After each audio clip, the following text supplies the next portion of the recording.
জাপানে, ওই শ্রীলঙ্কা, ওই নেপালে এই ধরনের নির্বাচন কর্মসূচি আছে। আমরা কমিউনিস্ট পার্টি দাবি করেছি সন্ত্রাসী পার্টির নির্বাচন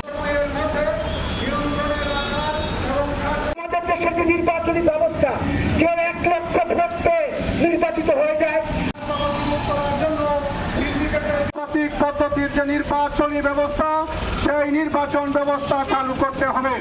মুক্তিযুদ্ধের ইতিহাস, ঐতিহ্য, সংখ্যালঘু সম্প্রদায়ের সহ মাজারে হামলার বিরুদ্ধে কার্যকর ব্যবস্থা গ্রহণ করতে হবে। সংগ্রামী বন্ধুগণ, এই সমস্ত দাবিতে আজকে আমাদের পার্টি, বাংলাদেশের কমিউনিস্ট পার্টি মৌলভীবাজার জেলা কমিটির উদ্যোগে আমরা এখানে চৌমোহনায় বিক্ষোভ সমাবেশে মিলিত হয়েছি। আমাদের আজকের এই বিক্ষোভ সমাবেশ সংক্ষিপ্তভাবেই আমরা শেষ করব। আজকের এই বিক্ষোভ সমাবেশে সভাপতিত্ব করছেন বাংলাদেশের কমিউনিস্ট পার্টি মৌলভীবাজার জেলা কমিটির সংগ্রামী সভাপতি এবং কেন্দ্রীয় কমিটির অন্যতম সদস্য, বাম গণতান্ত্রিক জোট মৌলভীবাজার জেলার অন্যতম নেতা জননেতা কমরেড খন্দকার লুৎফুর রহমান।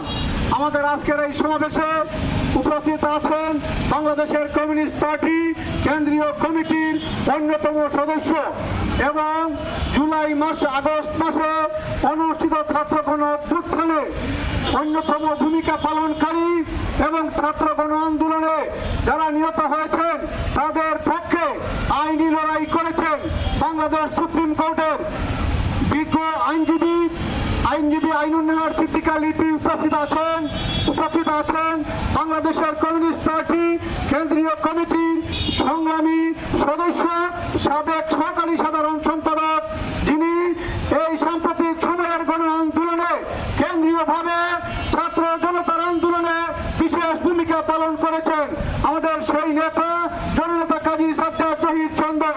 মৌলভীবাজার জেলা কমিউনিস্ট পার্টির নেতৃবৃন্দ উপস্থিত আছেন, ছাত্র ইউনিয়ন, যুব ইউনিয়ন, মুদিচি সহ বিভিন্ন গণসংগঠনের নেতৃবৃন্দ উপস্থিত আছেন। সংগ্রামী বন্ধুগণ, আমরা সকলকে বাংলাদেশের কমিউনিস্ট পার্টি মৌলভীবাজার জেলা কমিটির পক্ষ থেকে সংগ্রামী শুভেচ্ছা এবং অভিনন্দন জানাচ্ছি। সংগ্রামী বন্ধুগণ, আমাদের সমাবেশে এই পর্যায়ে বক্তব্য রাখবেন বাংলাদেশের কমিউনিস্ট পার্টি কেন্দ্রীয় কমিটির সদস্য সংগ্রামী জননেতা বিপ্লবী জননেতা কমরেড কাজী সাজ্জাদ তৌহিদ চন্দন। সংগ্রামী সভাপতি, বাংলাদেশের কমিউনিস্ট পার্টি আয়োজিত দেশব্যাপী যে কর্মসূচি পালন করা হচ্ছে তার অংশ হিসাবে মৌলভীবাজারের এই চৌমোহনাতে সমবেত ভাইরা এবং বোনেরা, আপনাদের সবাইকে সংগ্রামী অভিনন্দন এবং শুভেচ্ছা জানাই। পাশাপাশি গত আগস্টের ছাত্র জনতার গণ অভ্যুত্থানে যারা শহীদের মৃত্যুবরণ করেছেন তাদের স্মৃতির প্রতি গভীর শ্রদ্ধা জানাই। আজকে আমরা দেশে একটা ভিন্ন পরিস্থিতিতে এইখানে সমবেত হয়েছি। গত 5ই আগস্ট ছাত্র জনতার গণ অভ্যুত্থানের মধ্য দিয়ে ফ্যাসিস্ট হাসিনা সরকারের পতন হয়েছে। যারা 16 বছর এদেশের মানুষের উপর ফ্যাসিবাদী কায়দায় দেশ পরিচালনা করেছে, যারা মানুষের ভোটাধিকারকে হরণ করেছিল, যারা খুন করে মানুষের মধ্যে আতঙ্ক তৈরি করেছিল, যারা লুটপাট করে হাজার হাজার কোটি টাকা দেশের বাইরে পাচার করেছিল, যারা গণতন্ত্রকে হত্যা করেছিল, যারা এই বাংলাদেশের সাম্প্রদায়িকতাকে উস্কে দিয়েছিল, যারা মানুষের কথা বলার অধিকার কেড়ে নিয়েছিল এবং তারা মনে করত বাংলাদেশে তাদেরই, এই দেশের সাধারণ মানুষের কোন অধিকার নাই।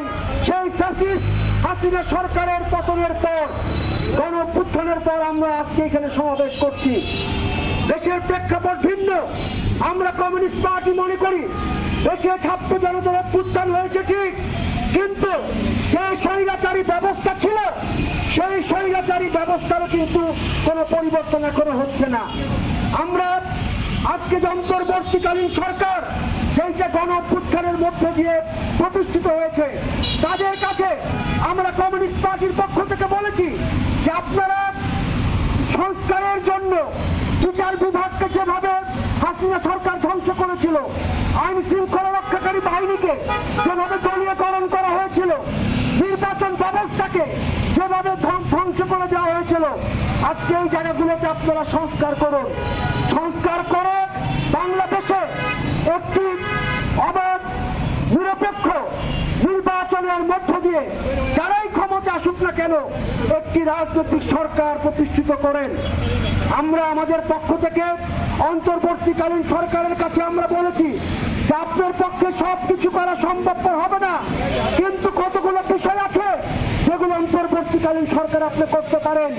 নিশ্চয়ই সংবিধান পরিবর্তন এর কথা আসছে। আমরা কমিউনিস্ট পার্টি মনে করি সংবিধান পরিবর্তনের কাজ নির্বাচিত পার্লামেন্টের হবে, নির্বাচিত সংসদের হাতে হতে হবে। আপনারা প্রস্তাব দিতে পারেন, সেই প্রস্তাব আমরা জাতীয় সংসদে অনুমোদনের জন্য দিতে পারি।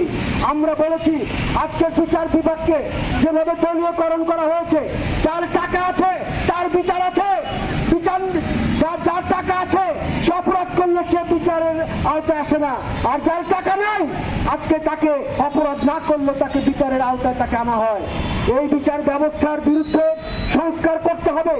নির্বাচনী ব্যবস্থা 2014 সালে বিনা ভোটে নির্বাচন, 2018 সালে রাতের অন্ধকারে নির্বাচন, 2024 সালে আমি আর গ্রামের নির্বাচন বাংলাদেশের মানুষ দেখেছে। এই বাংলাদেশের মানুষ গত 12 থেকে 14 বছর কোনো ভোট দিতে পারে নাই। মানুষের মতামত প্রতিফলনের কোন সুযোগ এই বাংলাদেশে হয় নাই। তাই আজকে আমরা কমিউনিস্ট পার্টির পক্ষ থেকে বলতে চাই, আমরা আজকে দাবি তুলেছি জুলাই আগস্ট হত্যাকাণ্ডে যারা শহীদ হয়েছেন, জুলাই আগস্টের গণ অভ্যুত্থানে তাদের যারা হত্যা করেছে সে হত্যাকারীদের বিচার করতে হবে। আমরা বলেছি যারা নিহত হয়েছেন, আহত হয়েছেন তাদের তালিকা তৈরি করতে হবে। আমরা বলেছি দেশে অবাধ নিরপেক্ষ নির্বাচনের জন্য নির্বাচন ব্যবস্থাকে সংস্কার করে সংখ্যানুপাতিক নির্বাচন পদ্ধতি তৈরি করতে হবে, সংখ্যানুপাতিক নির্বাচন পদ্ধতি চালু করতে হবে। সংখ্যানুপাতিক নির্বাচন পদ্ধতি সম্পর্কে দু একটা কথা আপনাদেরকে বলতে চাই। এটা অনেকের কাছে নতুন মনে হতে পারে। আমরা কমিউনিস্ট পার্টি 2 বছর ধরে বলে আসছি যে সংখ্যানুপাতিক নির্বাচন